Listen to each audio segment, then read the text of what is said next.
কুরুক্ষেত্রে যুদ্ধের পর হস্তিনাপুরে রাজা হয় ধর্মরাজ যুধিষ্ঠির। রাজা হবার পর কুন্তী পিসিমাকে একদিন ডাকলেন ভগবান কৃষ্ণ, পিসিমা, সারা জীবন কষ্ট করেছো, সন্তানদের নিয়ে বনে বনে কাটিয়েছো। আজ তোমার ছেলে হস্তিনাপুরে রাজা, তুমি রাজমাতা, জীবনের সমস্ত দুঃখ তোমার দূর হয়ে গেছে, সুখের নাগাল পেয়েছো, এবার আমাকে বিদায় দাও পিসিমা, আমি চলে যাই। কুন্তী পিসিমা মনে মনে চিন্তা করলেন, কৃষ্ণ যখনই আমাকে ছেড়ে ঘরে ফিরে যায়, যাবার আগে আমাকে বলে পিসিমা আমি আসি, কিন্তু আজ কি বলছে মা, আমি যাই। তার মানে যদি বাড়ির কোনো ব্যক্তি ঘর থেকে বাহির হওয়া মাত্রই ভুল করে বলে যে আমি যাই, দেখবেন বাড়ির ভিতরে যারা থাকে তারা কি বলে, বল আসি, যাই বলতে নেই। কৃষ্ণচন্দ্র যখনই এমন কথাটা বললেন, মা কুন্তী মনে মনে চিন্তা করলেন, কৃষ্ণ কি তবে আর কখনো ফিরে আসবে না? এতদিন আমার কাছ থেকে ঘরে যাবার সময় বলেছে পিসিমা আমি আসি, আজ কেন যাই কথাটা বলল, তবে কি সে আর আসবে না? পিসিমা, বিদায় নেবার আগে তোমায় বর দিয়ে যাব, বলো তুমি কি বর চাও, বলো। আজকের আনন্দের দিনে তুমি যা চাইবে তোমাকে তাই দেব। কৃষ্ণ, তুই আমাকে বর দিবি? হ্যাঁ পিসিমা, বলো তুমি কি বর চাও। কুন্তী পিসিমা বলে উঠলেন, কৃষ্ণ, যদি বরে দিতে হয় তবে বর দিয়ে যাও। কি বর জানো? এতদিন আমার দুঃখ ছিল, কষ্ট ছিল, আমার যন্ত্রণা ছিল, তাই আমার 5 পুত্রের সঙ্গে তুমি বন্ধুর মতো ছিলে। আজ আমার ছেলে হস্তিনাপুরের রাজা, রাজ সুখ পেয়েছি আমি, আর তো আমার জীবনে দুঃখ নেই, তাই চিরতরে কৃষ্ণহারা হতে হচ্ছে আমায়। তাই যাবার কালে যদি বর দিয়েই যেতে হয়, এই বরে দিয়ে যাও। জীবনের আর যে কটা দিন পৃথিবীতে বেঁচে থাকবো, আর যত দুঃখ আছে, যন্ত্রণা আছে, আর যত বেদনা আছে, সবটুকু তুমি আমায় দিয়ে যাও। এতটুকু সুখ, এতটুকু খুশি যেন আমার জীবনে না থাকে। পাশে দাঁড়িয়ে ভীম বলছে, মা, এত কষ্ট পেলে সারা জীবন, তোমার কি স্বাদ মেটেনি মা? আমার কেন দুঃখ চাইছো বলো? মা বললেন, ওরে ভীম, এতদিন দুঃখ ছিল বলেই তো কৃষ্ণ আমাদের সহায় ছিল। আজ যে কৃষ্ণ ছেড়ে চলে যাচ্ছে, ওই সোনার সিংহাসন, যে সোনার সিংহাসনে পেলে কৃষ্ণ হারা হতে হয়, সে সিংহাসন আমি চাই না বাবা। তার জন্য যদি সারা জীবন মনে মনে কাটাতে হয়, কোনো দুঃখ নেই। ভগবান কৃষ্ণ রথ থেকে নেমে এসে পিসিমাকে বুকে জড়িয়ে ধরলেন। পিসিমা,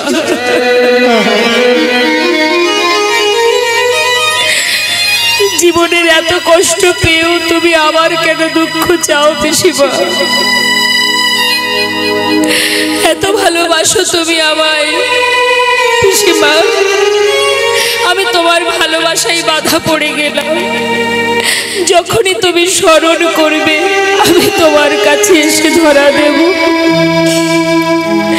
পিসিমাকে সান্ত্বনা দিয়ে এবার গোবিন্দ চলে যাচ্ছে রথে উঠে। কিছুটা পথ গেছে মা, হঠাৎ পিছন থেকে আর এক মা চিৎকার করে উঠলে, মাধব,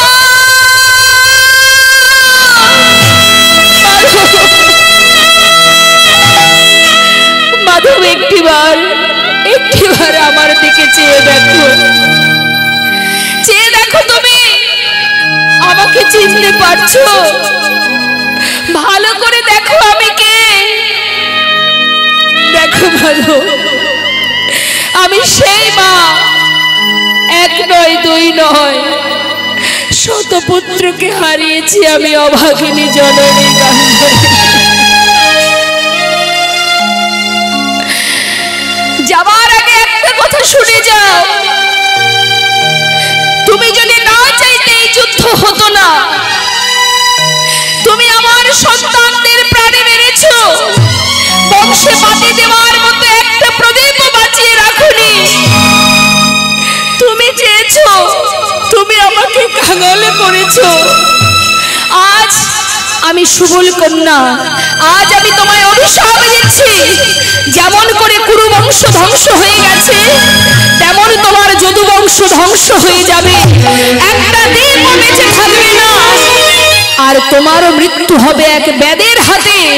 আমি তোমায় অভিশাপ দিলাম, তোমার মৃত্যু হবে বেদের হাতে। সমস্ত রাজসভায় প্রত্যেকে মাতা গান্ধারীকে জড়িয়ে ধরে বলছে, মা তুমি অভিশাপ ফিরিয়ে নাও, এমন অভিশাপ করো না।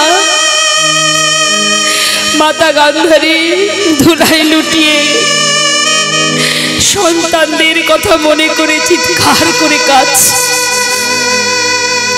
ভগবানের রথ থেকে নেমে এসে সবাইকে বললেন, ওগো তোমরা শান্ত হও, তোমরা কিছু বলো না। মা তো কোনো ভুল কথা বলেনি, এক নয় দুই নয়, শত সন্তান হারা মা, সে তো কোনো ভুল কথা বলেনি গো। শোনো, কুরুক্ষেত্রের মাঠে জয়ের আনন্দ যেমন আমি পেয়েছি, তেমন পরাজয় যারা হয়েছে তাদের যন্ত্রণাও আমি পেয়েছি। সকল মায়ের আশীর্বাদ যেমন আমি পেয়েছি, তেমন সকল মায়ের অভিশাপও আমি মাথায় নিতে চাই। তোমরা কেউ কিছু বলো না। মাতা গান্ধারীর কাছে এসে বললেন, মা তুমি যা বলেছ তোমার কথাই সত্য হবে, তুমি যা বলেছ সেটাই হবে। মাকে সান্ত্বনা দিয়ে চলে গেল।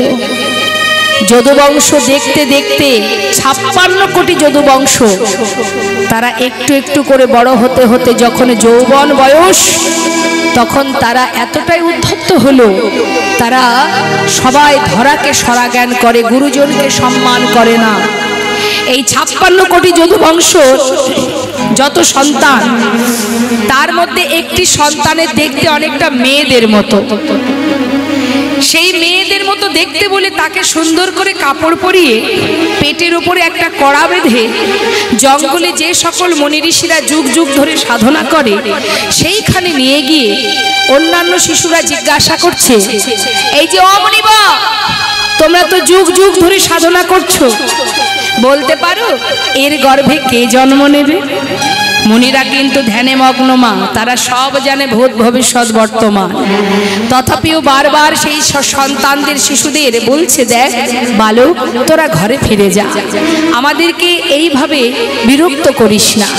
কে শোনে কার কথা? গুরুজনকে মান্য করে না, শ্রদ্ধা করে না। তারা বলে উঠলেন, কেন যাব, কেন যাব, আগে বলো এর গর্ভে কে জন্ম নেবে? তখন সেই মুনি বলে উঠলেন, তবে শুনে রাখ, বারবার বিরক্ত করছিস যখন, তাহলে আমার কথা শুনে যা।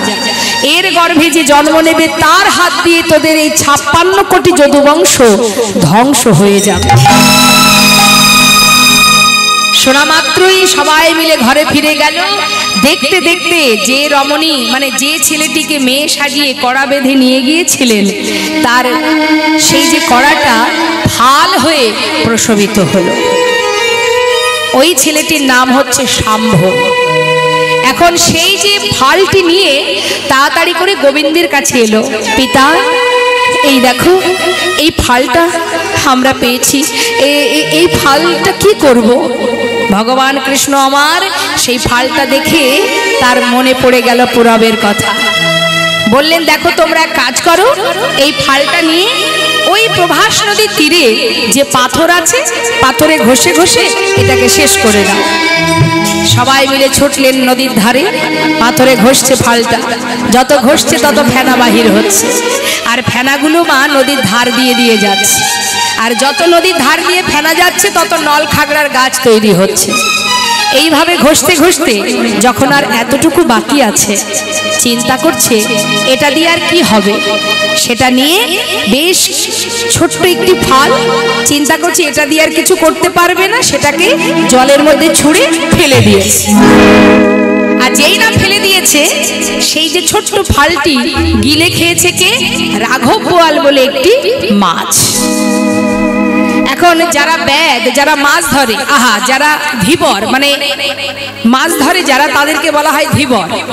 এখন মাছ ধরতে গিয়ে জালের মধ্যে সেই রাঘব বোয়ালটাকে পেয়েছে। রাঘব বোয়ালটাকে কর্তন করা মাত্রই তার পেটের ভিতর থেকে ফালটা বেরিয়ে এসেছে। এখন ধীবরের আর ফাল কি করবে, সেটাকে নিয়ে দূরে জঙ্গলে ছুঁড়ে ফেলে দিয়েছে। আর যেখানে ফেলেছে সেখান থেকে কুড়িয়ে পেয়েছে জরা নামের এক ব্যাধ। নিতাই গৌর হরি বল, হরি বল। মায়েদের আবার উলুধ্বনি, উলুধ্বনি। এবার আস্তে আস্তে এই যে জরা নামের ব্যাধ যখনই ফালটা জঙ্গলে পেয়েছে মা, সে কি করেছে, তীরের আগায় বিধে রেখেছে। কেন? পাখি ধরতে আরো ভালো হবে, তাড়াতাড়ি পাখি মারা যাবে, তীরের আগায় বিধে রেখেছে। ওই যে তীরের আগায় বেঁধে রেখেছে, ওই ফালটা দিয়েই কিন্তু গোবিন্দ আমার শেষ লীলা সম্পন্ন করে ভূমিতে পতিত হয়। এই যে জরা নামের ব্যাধ, এ হচ্ছে কি না বালিপুত্র অঙ্গদ। চলে যাব আমরা রাম অবতারে, ছোট করে একটু জানবো মা। বালিপুত্র অঙ্গদ অর্থাৎ যেদিন রামচন্দ্র মা সীতাকে উদ্ধার করবেন বলে পথে বাহির হলেন, তখন বালির পিছন থেকে তীর মেরে হত্যা করেছিল। হ্যাঁ, যখন বালির পিছন থেকে তীর মেরেছে, বালির সন্তান অঙ্গদ সে কিন্তু জানতো না। যেদিন কিনা প্রভু রামচন্দ্র মা সীতাকে উদ্ধার করে ফিরছে, তখন অঙ্গদকে বলেছিল, অঙ্গদ, তুমি সীতাকে উদ্ধার করবার জন্য যেভাবে আমাকে সহযোগিতা করেছো, আমার সেবা করেছো, আমি তোমার সেবায় সন্তুষ্ট, তুমি আমার কাছে বর চেয়ে নাও। তখন অঙ্গদ বলেছিল, হে প্রভু, যদি তুমি বর দেবে তবে এই বর দাও, যে বিনা যুদ্ধে আমার পিতাকে হত্যা করেছে তীর ভেদ করে, আমিও যেন তাকে তীর মেরে হত্যা করতে পারি। তাই হরি বল, হরি বল। সে তো জানতো না যে ভগবানই তীর মেরে হত্যা করেছে, কিন্তু সে চেয়ে বসলো কি, যে আমার পিতাকে তীর মেরেছে, আমিও তাকে তীর মেরে প্রাণে মারতে চাই। প্রভু রামচন্দ্র বললেন, তথাস্তু, তোমার মনোবাঞ্ছা পূর্ণ হবে। সেই অঙ্গদই কিন্তু মা দাপর যুগে জরা নামের ব্যাধ। এবার এই যে 56 কোটি যদুবংশ, তাদের কি করে মৃত্যু হবে? ওই প্রভাস নদীর তীরে তাদের মধ্যে প্রথমে হবে কথা কাটাকাটি, তারপরে হবে হাতাহাতি, তারপরে হবে লাঠালাঠি। এখন লাঠি কোথায় পাবে? ওই যে নল খাগড়ার গাছ, যেটা তুলে মারবে সেই প্রাণ হারাবে। এইভাবে 56 কোটি যদুবংশ ধ্বংস হবে। আর ভগবান নিম্ন গাছে মানে নিম গাছের ডালে বসে থাকবে, চরণটা দুলবে, আর ব্যাধ মাছরাঙা পাখি ভেবে তীর ভেদ করবে, আর ভগবান ভূমিতে পতিত হবেন। তাই গৌর হরি বল, হরি বল।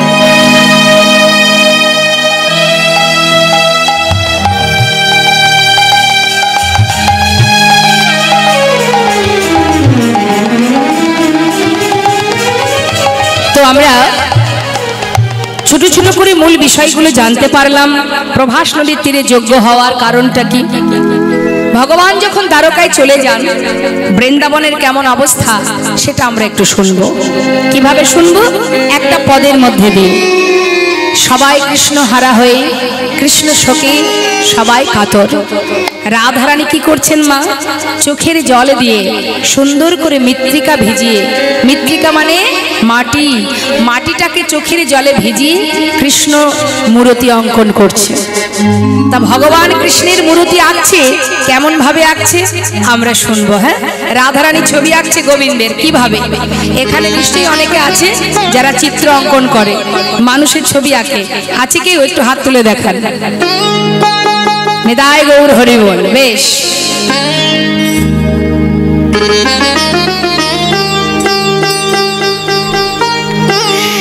ভালো ছবি আঁকতে পারিস তাই তো?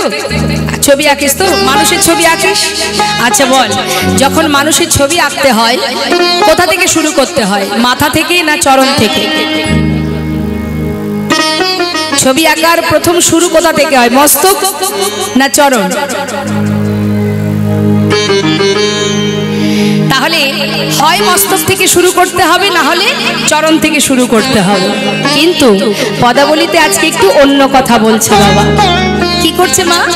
রাধারানী চিত্র আঁকছে, মানে ছবি আঁকছে। শুনুন কিভাবে ছবি আঁকছে। প্রথমে আঁকছে কোথায়? আগে আঁকছে কোমরটা। হ্যাঁ, কোমরটা আগে আঁকছে কিভাবে? আহা, কৃষ্ণ কৃষ্ণ বলি কাঁধে বাহু তুলি মরমে দারুণ ব্যথা। কৃষ্ণ কৃষ্ণ বলি কাঁধে বাহু তুলি মরমে দারুণ ব্যথা। মৃত্তিকায় উপরে মোর দিয়া কিয়া কহে তার শনে কথা। মৃত্তিকার উপরে ওই মোর দিয়া দিয়া কহে তার শনে কথা। বলে একবার বধূ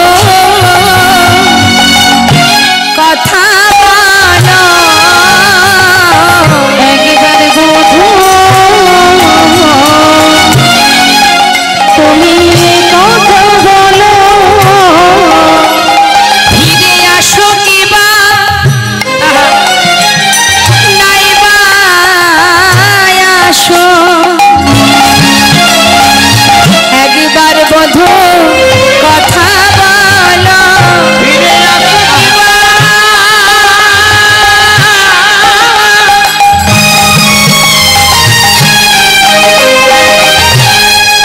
তুমি নাইবা আসো। একবারে বধূ কথা বলো। মৃত্তিকায় পরে মোর কাঁদিয়া কহে তার শনে কথা। সুন্দর করে ছবি আঁকছে কেমন ভাবে? আঁকি আসে কটি পরায় ঘটি কত না যতন করি। আঁকি আসে কটি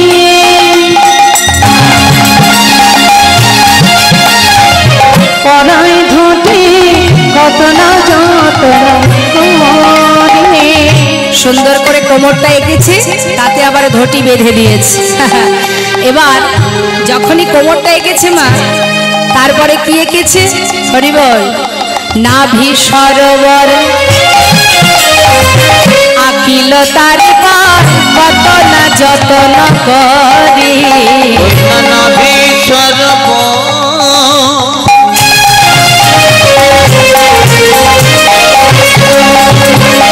আকিল তার করি। সখীরা সবাই চেপে ধরেছে রাধারানীকে। আয় রাধে রাই, কি অবস্থা বল দেখি, এটা কেমন আঁকা ছিলি রে? হ্যাঁ, গুরু ধরে অঙ্কন শিখেছিলি, সব ভুলে গেলি? আরে বাবা, কেউ যদি চিত্র অঙ্কন করে, হয় মস্তক থেকে না হলে চরণ থেকে, মাঝখান থেকে কেউ কোনোদিন চিত্র অঙ্কন করে? কি হয়েছে তোর, সব ভুলে গেছিস? শ্রীমতী রাধারানী বলেছে ললিতারে, নারায় আমি অঙ্কন ভুলি না। তাহলে কেন জানিস আমি মস্তক আঁকি নাই? যদি আগে আমার মধুর বদন আঁকি, মধুর জোড়া ভুল বাঁকা নয়ন, যদি একবার আমার চোখে পড়ে, আমি বদন অঙ্কন করিতে পারিব না। ও আচ্ছা আচ্ছা, তাহলে চরণ থেকে কেন আঁকিস নি? ওরে বিশাখা রে, এই বৃন্দাবনে আমার বধূ, সে যে আমায় ছেড়ে চলে গেছে। যদি আমি আবার চরণ আঁকি, সেও যদি আমায় ছেড়ে চলে যায়, আমি কি নিয়ে এই ব্রজে রইব? তাই মোর হরি বল, হরি বল। ব্রজে রইব চরণ দিলে যদি বধূ চলে যায়,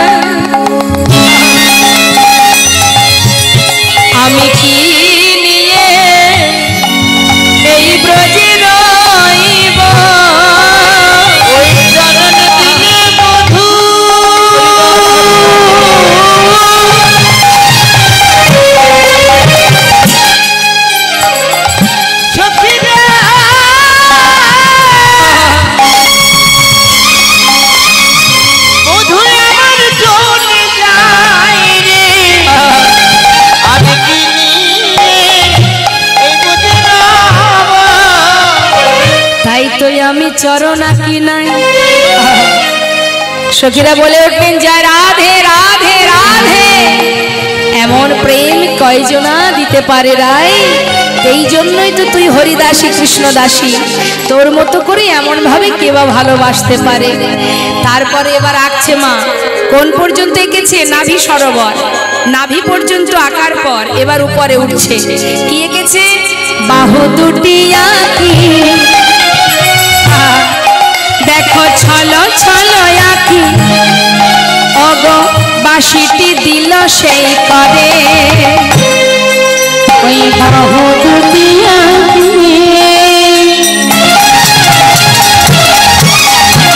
ছলো ছলো আঁকি, বাঁশিটি দিল সেই করে। যেই না সুন্দর করে দুটো হাত এঁকে বাঁশিটা এঁকে দিয়েছে মা, বাঁশিটা আঁকার পর আর রাধারানী নিজেকে ধরে রাখতে পারছে না। ও বধূ, বধূ গো, যেমন করে তুমি বাঁশি বাজাতে তেমনি করে একবার বাজাও বাঁশি।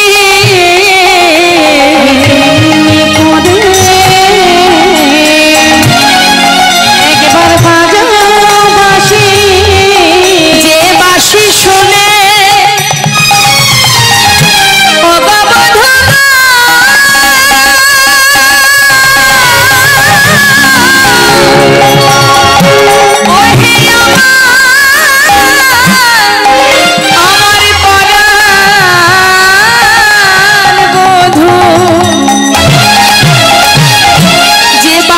শুনে আমি ঘরে রইতে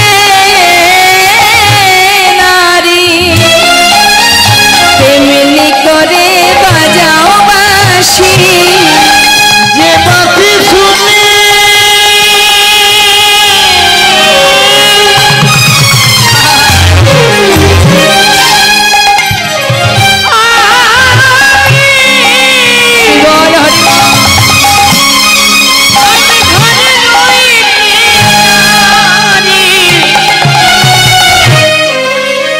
তেমনি বাজা বাঁশি। কণ্ঠ কুম্ভ পিবা অনুপম শোভা, অগয়া কিল পরে পরে।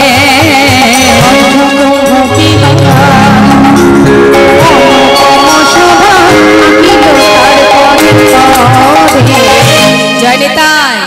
আমার ছবি এঁকেছেন কখনো? এঁকেছেন? আমি আপনাদের কাছে জিজ্ঞাসা করছি, ছবি এঁকেছেন কখনো? গল্প করেছেন কখনো? গল্প করেছে। গল্প করতে সবাই ভালোবাসে, কিন্তু কৃষ্ণের শ্রীবদন অঙ্কন করা অত সহজ নয়। হৃদয় মন্দিরে তো অঙ্কন করাই যায়, এত কথা না বলে। এত কথা কেন? আজ আমার রাধারানী কৃষ্ণ শোকে কাতর হয়ে আমরা কখনো ভাবি না যে আমরা বড় ভক্ত। দেখবেন একটু মালা জপ যদি করেছি বা একটু শাস্ত্র পড়েছি, কে দিনে যদি 2 থেকে 4 বার ভগবানের সেবা দিয়েছি, আমরা নিজেরা এতটা গর্ববোধ করি যে আমি ভক্ত। ভাবি তো, ভক্ত বললেই কি ভক্ত হওয়া যায়?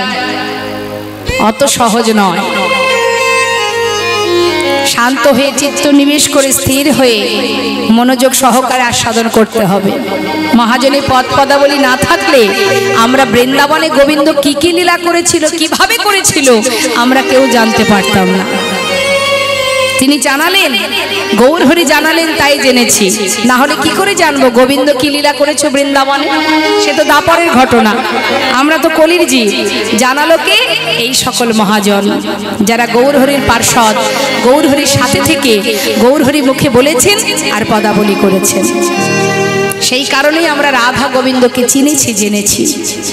আজ ভাবের আবেশে কৃষ্ণ প্রেমে পাগল হয়ে প্রেমময়ী রাধারানী চোখের জলে বুক ভাসিয়ে কাঁদছে আর বধুর চিত্র অঙ্কন করছে। কণ্ঠ পর্যন্ত এঁকেছে মা। এরবার রইল বাকি কি? বদনটা। যেই না নিজে হাতে সুন্দর করে বদন এঁকেছে, বদন আঁকা মাত্রই নিজেকে আর ধরে রাখতে পারল না।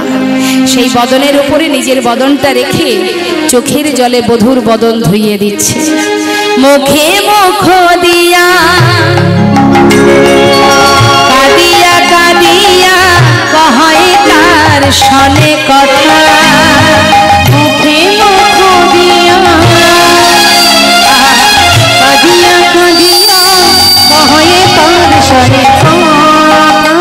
দেখবেন আমাদের ইহ জগতে কেউ যদি আমাদের ছেড়ে চলে যায় বা দূর দেশে যায়, তার যদি কোনো ছবি ঘরে থাকে, আমরা কি করি মা?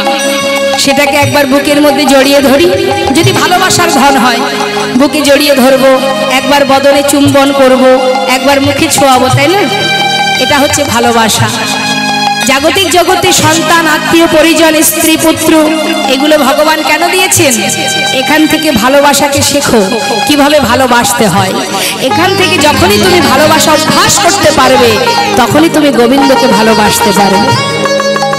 তা যে সুন্দর করে বধূর বদনেকে বদনের উপরে নিজের বদনটা রেখে তার সাথে বিড়বিড় করে কথা বলছে। আমরা যেমন সামনে ছবিটা রেখে তার সাথে কথা বলি, ঠিক সেইভাবে রাধারানী ভাবের আবেশে মুখে মুখ দিয়া কাঁদিয়া কাঁদিয়া কহে তার সনে কথা। মুখে মুখ দিয়া কাঁদিয়া কাঁদিয়া কহে তার সনে কথা। রাধারানীর এখনো ভাব দর্শন করে যে মহাজন পদ লিখছেন মা, তিনি কি বলছেন? ও গো কহে যদুনা, ও গো প্রাণনা, দেখো হে রাধার ব্যথা।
বৃন্দাবনবাসী, ব্রজবাসী, ব্রজবাসিনী সবাই কৃষ্ণ হারা হয়ে কাঁদছে।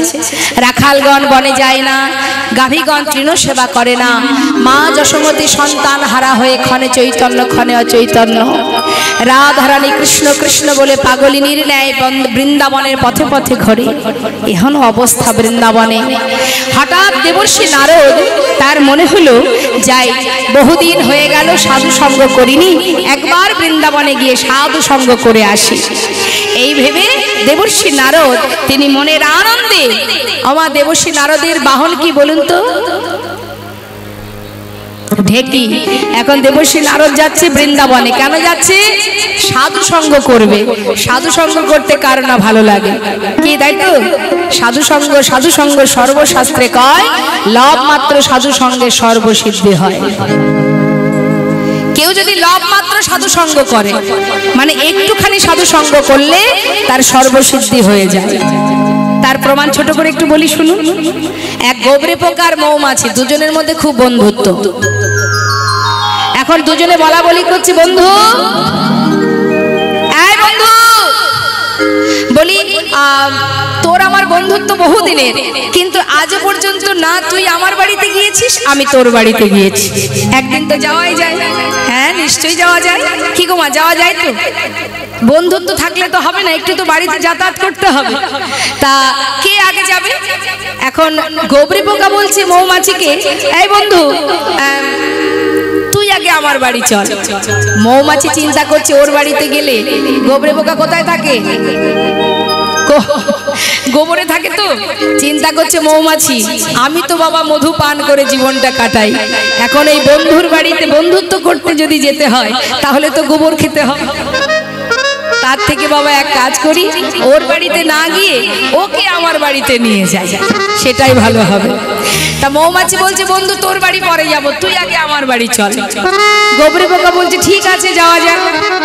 এখন মৌমাছি গোবরে পোকাকে পরের দিন গুছিয়ে নিয়ে গেছে কোথায়? মৌমাছির বাড়িতে। মৌমাছির বাড়ি কোথায়? সুন্দর একটা সরোবর, সেখানে সুন্দর পদ্ম ফুল ফুটে আছে, সেখানে নিয়ে গিয়ে বলছে বন্ধু আরে শোন না, এই দেখ কি সুন্দর আমার বাড়িটা, দেখতে পাচ্ছিস? এখানে আমার বাড়ি, আমি এখানেই থাকি রে।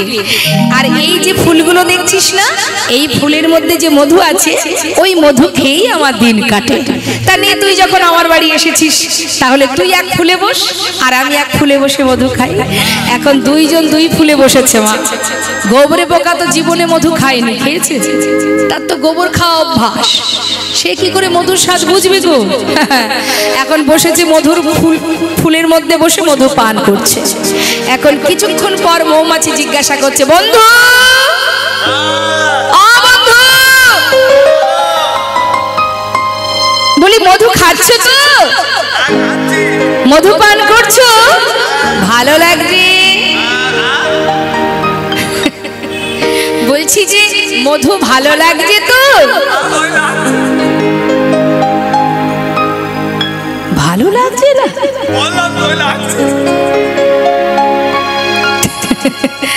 জীবনে তো কোনোদিন মধু পান করেনি, বুঝবে কি মধুর মর্ম। মৌমাছি ভাবছে তাহলে কি ওর ভালো লাগছে না? বন্ধু তুমি পান করো, এক সময় ঠিক ভালো লাগবে। আবার কিছুক্ষণ পর বন্ধু এবার ভালো লাগছে তো?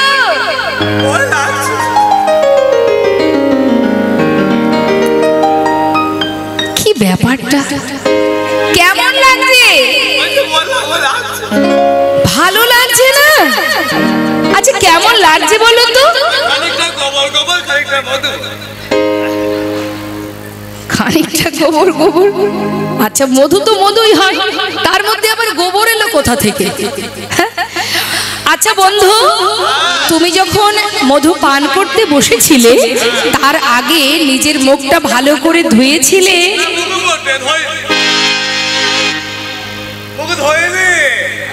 মুখ ধোনি?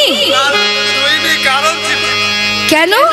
আমি যখন বাড়ি থেকে তোমার বাড়ি আসছিলাম, হ্যাঁ মনে মনে ভাবছিলাম তোমার বাড়িতে গিয়ে কি খেতে পাবো তার ঠিক নেই, তাই আমার বাড়ির খাবার একটু মুখে করে গালের মধ্যে নিয়ে এসেছি। ও এই ব্যাপার, বুঝেছি বুঝেছি। মুখের মধ্যে গোবর ভরা, তার মধ্যে মধু ঢুকছে, তার মানে কিছু গোবর গোবর কিছু মধু মধু। আরে বাবা দেখেছো কাণ্ড। আরে বন্ধু মধু যদি পান করতে হয় তাহলে পরিষ্কার করে মুখ ধৌত করে তারপরে ফুলে বসে মধু পান করো, দেখবে তোমার ভালো লাগবে। গোবরে পোকা বন্ধুর কথা মতো এই জন্যই সাধু সঙ্গ করতে হয় মা। গোবরে পোকা মৌমাছির কথা মতো এবার মুখটা ভালো করে সরোবরে ধুয়ে এবার ফুলের মধ্যে বসে মধু আস্বাদন করছে। মধু পান করতে করতে দিনের আলো শেষ হতে চলল, সন্ধ্যা হতে চলল। মৌমাছি দেখছে বন্ধু তো এখনো উঠে এলো না, সে কোন ফুলে বসে মধু পান করছে। চিৎকার করে ডাকছে বন্ধু বন্ধু উঠে এসো, ওই দেখো সূর্য অস্ত যায়, এখনই ফুলের পাপড়ি বন্ধ হয়ে যাবে, শিগগিরই উঠে এসো। সরোবরের কোনো এক জায়গা থেকে চিৎকার করে বলে উঠল গোবরে পোকা, এমন করে ডেকো না বন্ধু, মধু পান করতে দাও। জীবনে কোনোদিন এমন স্বাদ আমি পাইনি। বারবার ডেকো না, আস্বাদন করতে দাও। মৌমাছি পাগলের ন্যায় সরোবরের চারিপাশে বন্ধু বন্ধু বন্ধু বলে ডাকছে, আর মৌমাছি গৌরে পোকা মধু পান করতে করতে মধুর নেশায় মোহিত হয়ে তার আর কোনো কিছুই কানে যাচ্ছে না। দেখতে দেখতে ফুলের পাপড়ি বন্ধ হয়ে গেল।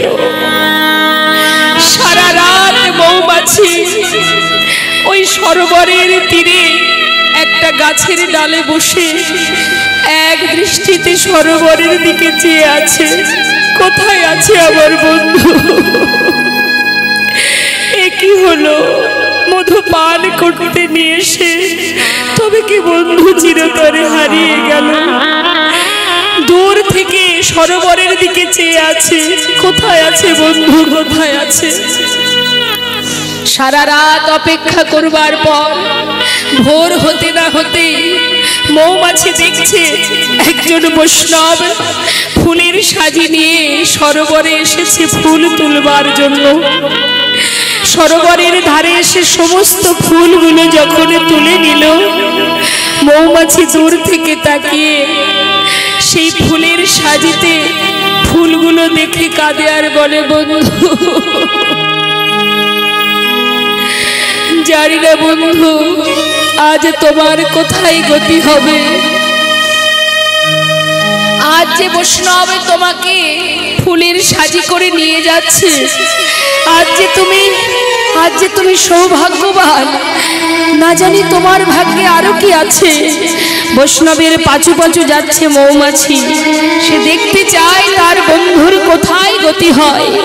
সেই বৈষ্ণব ঘরে গিয়ে রাধা গোবিন্দের চরণ তলে সেই ফুলগুলো গোবিন্দায় নম বলে নিবেদন করল। মন্দিরের বাইরে গাছের ডালে মৌমাছি গোবিন্দের ডানা চরণ তলে চেয়ে চেয়ে কাঁদে আর বলে, বন্ধু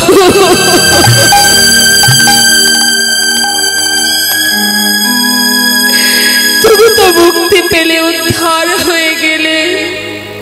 সারা জীবন মধু পান করেও আমি তো কোনোদিন গোবিন্দ চরণ পেলাম না।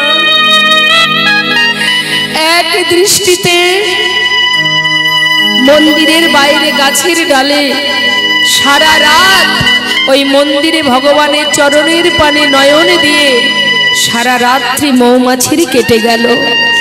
পরের দিন সকালবেলা সেই বৈষ্ণব ফুলগুলো গোবিন্দের চরণ থেকে নিয়ে গঙ্গার জলে ভাসিয়ে দিল। মৌমাছি দূর থেকে দেখে কাঁদে আর বলে, বন্ধু বৈষ্ণবের চরণ পেলে, তার স্পর্শ পেলে, ভগবানের চরণে সেবায় লাগলে অবশেষে গঙ্গার জলে তুমি নিজেকে সঁপে দিলে। তুমি উদ্ধার হলে বন্ধু। সারা জীবন মধু পান করেছি ঠিকই, কিন্তু তোমার মতো নিষ্ঠা ভরে ভক্তি ভরে কোনোদিন মধু পান করিনি, তাই তো গোবিন্দের কৃপা পাওয়া হলো না বন্ধু। সাধু সঙ্গ সর্বশাস্ত্রে কয়, লব মাত্র সাধু সঙ্গে সর্বসিদ্ধি হয়। বৈষ্ণবের সঙ্গ করো, বৈষ্ণবের চরণ ধুলি অঙ্গে মাখো। বৈষ্ণবের চরণ ধুলি যদি অঙ্গে মাখা যায়, তাতে যে ভক্তি, তাতে যে প্রেম মিশ্রিত। তাই আজ দেবর্ষি নারদ তিনি বৈষ্ণব সঙ্গ করবার জন্য আজ মনের আনন্দে ঢেকিতে চেপে যাচ্ছে বৃন্দাবনে সাধু সঙ্গ করবে বলে। মা পদাবলিতে মহাজন বর্ণনা দিচ্ছেন, বিধির নন্দন আজি চিন্তা মনে মনে, বিধির নন্দন আজি চিন্তা মনে মনে, বিধির নন্দন আজি চিন্তা মনে মনে।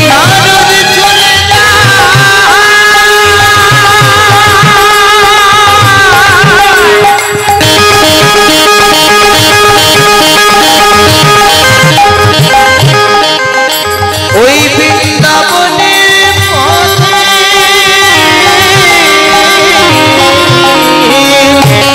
পথে নারদ চলে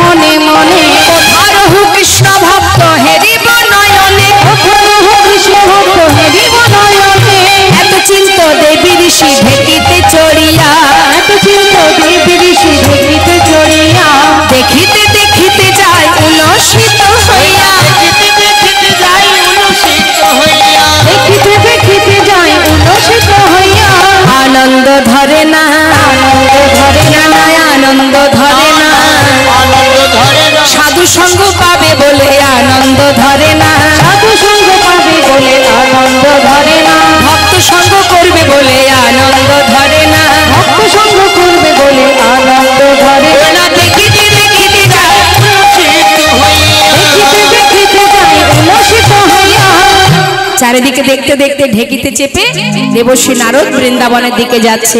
যত বৃন্দাবনের কাছাকাছি এগিয়ে এসেছে মা, বৃন্দাবন থেকে যেন একটা তাপ তার অঙ্গে এসে লাগছে। হ্যাঁ, একটা তাপ লাগছে। সেই তাপটা কিসের? বিরহের তাপ, কৃষ্ণ বিরহের তাপ। যখন তার অঙ্গে লাগছে, সে চারিদিকে তাকিয়ে তাকিয়ে দেখছে যে তাপটা কোথা থেকে আসছে। আমরা পথে যেতে গেলে যদি দেখি যে কোথাও কোথা থেকে একটু তাপ লাগছে গায়ে, আমরা দেখি না যে এই তাপটা কিসের, কোথাও আগুন লেগে গেল কিনা, চারিদিকে দেখা দেখি করি তো। ঠিক তেমন দেবশ্রী নারদ ঢেকিতে যাচ্ছে বটে, কিন্তু তাপটা কোথা থেকে আসছে সেটা চারিদিকে লক্ষ্য করছে। তপ্তদর্শী দেবী ঋষি চারিপানে যায়, তপ্তদর্শী দেবী ঋষি চারিপানে যায়, কোথা হতে তাপ আসি লাগে মোর গায়, কোথা হতে তাপ আসি লাগে মোর গায়ে, কোথা থেকে তাপ এসে আমার গায়ে লাগছে। চারিদিকে তাকিয়ে দেখতে দেখতে যত বৃন্দাবনের ভিতরে এগিয়ে যাচ্ছে মা, হঠাৎ দেখতে পেল বৃন্দাবনবাসীর সেই কান্না।